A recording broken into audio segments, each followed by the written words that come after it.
Hello children, hope you all are sound and safe. Today we are going to start a new chapter, endocrine system. What do you mean by the term endocrine system? Endocrine system is a network of glands. These glands secrete the hormones or make the hormones. These hormones help the cells to communicate with each other. Okay. Now let us first see what do we mean by the term gland.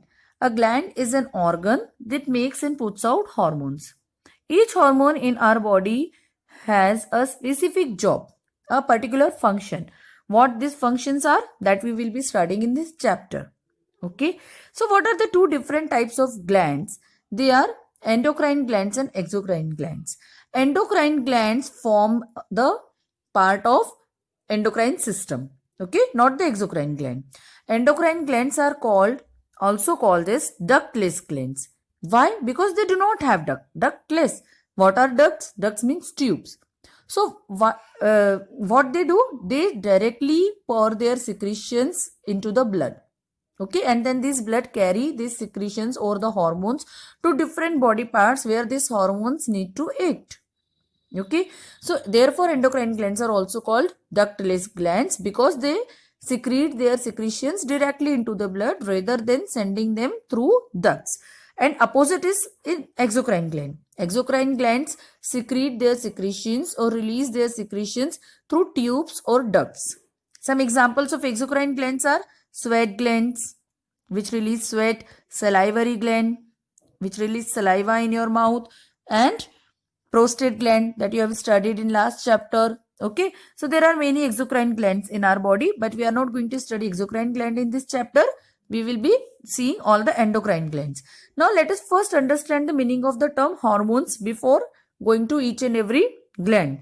So hormones are what? They are actually some chemical substances that act like messenger molecules in the body. Messenger molecules because hormones help in communication between different body organs, cells, isn't it? We have studied this. So for communication, they need to send messages, and one who send messages are called messenger, isn't it? So hormones are chemical substances that act like messenger molecules. These are made in one part of the body. We know they are made in the glands and then secreted into the blood, and with the blood they travel to other part where they help to control how cells and organ do their work. That means to those part they will go which organ or cell they need to control. Okay, whose function they need to control. So this is all about hormones. Now let us see some important endocrine glands. In this picture, you can see all the important endocrine glands from top to bottom. So these three glands are present in the brain. Pineal, pituitary, hypothalamus and pineal. Okay. Then thyroid gland and parathyroid gland are present in the neck, and pancreas, it is present here in the abdomen, and adrenal glands, they are also present in the abdomen over the kidneys, and then gonads, which is ovaries and testes. Spelling of testes is wrong here. T-E-S. Okay. This is a typing mistake.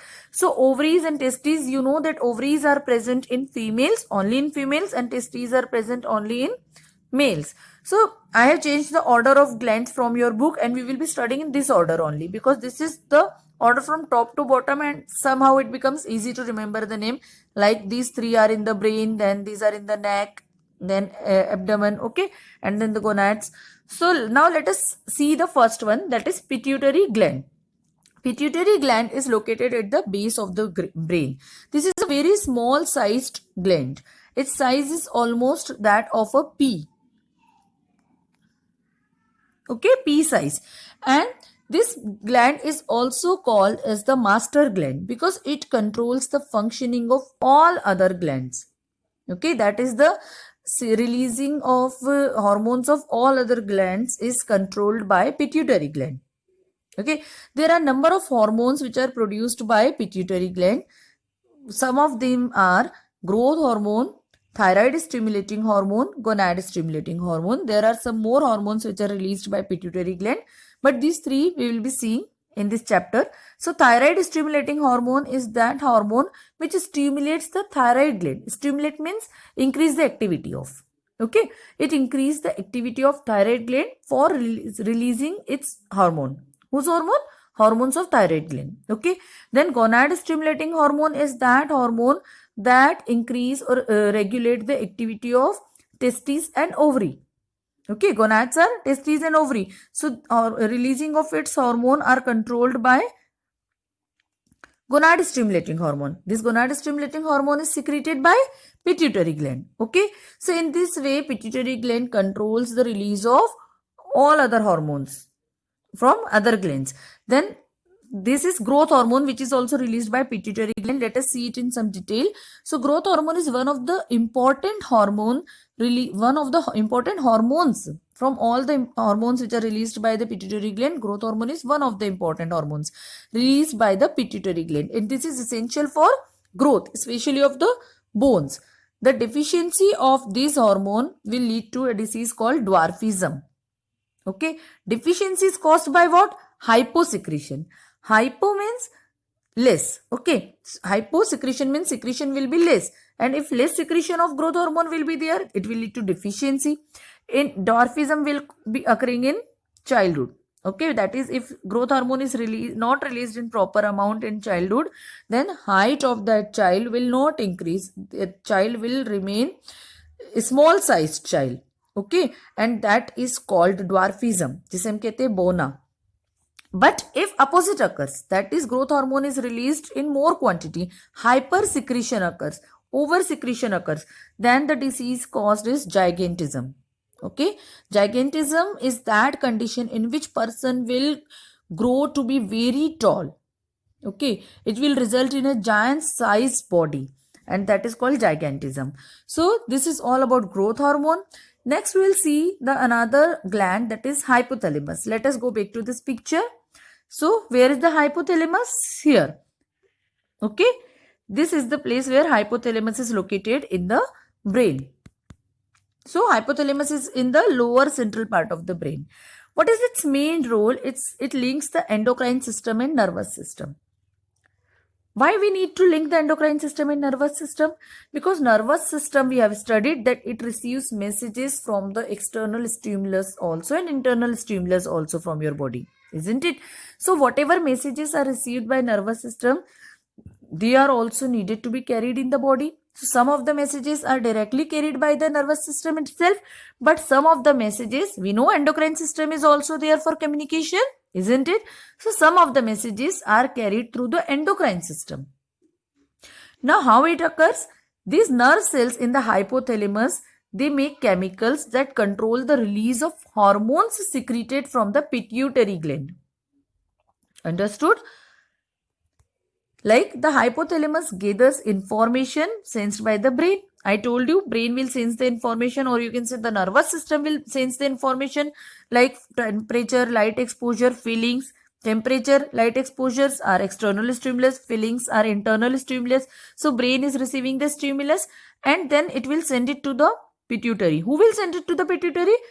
From brain it will go to hypothalamus. From hypothalamus it will go to pituitary. Okay, so hypothalamus is highly involved in pituitary gland function, means it controls the functions of pituitary gland. When it receives a signal from the nervous system, the hypothalamus secretes substances which are called as neurohormones. Okay, the hypothalamus also release hormones, and these neurohormones will stop or start, that is regulate the secretion of pituitary hormones.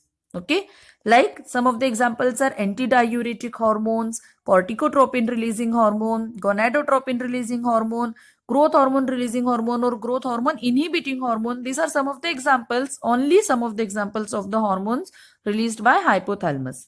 Okay, for example, this growth hormone releasing hormone or inhibiting, this if we will need growth hormone in more amount, then this will stimulate pituitary gland to secrete growth hormone. If we will not need growth hormone in more amount, we already have enough amount in our blood, then it will release growth hormone inhibiting hormone, that is GHIH, to inhibit the secretion of, inhibit means to stop the secretion of growth hormone from the pituitary gland.